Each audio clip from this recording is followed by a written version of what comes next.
well, as Mark's already said, I think, I speak here as Robin Mackay and I are editing a volume of of Land's writings called Fang Numina. These texts are pretty extraordinary, okay? And as Mark said, no matter how much one may detest, you know, their kind of their rhetorical kind of animus, etc., etc. It's simply kind of it's not enough simply to kind of to dismiss them as a kind of puerile, indulgent kind of hyper-Nietzscheanism. It's far more sophisticated than that, even if I do think it is ultimately kind of stymied by incoherences. And on any account, rereading those texts, I mean, these are extraordinary texts, okay?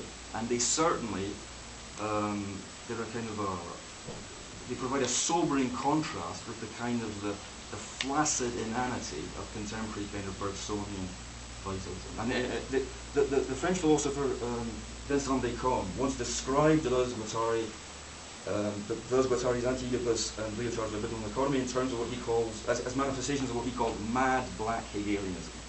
Okay? An attempt to kind of to find some kind of the prosecution of a kind of Marxist materialism that somehow would be kind of anti-Hegelian.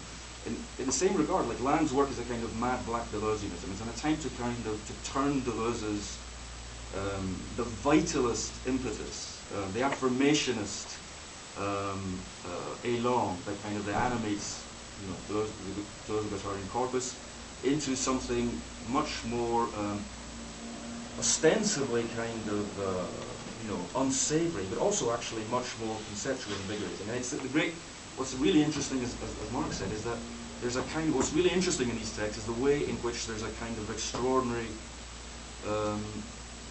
re-elaboration of negativity.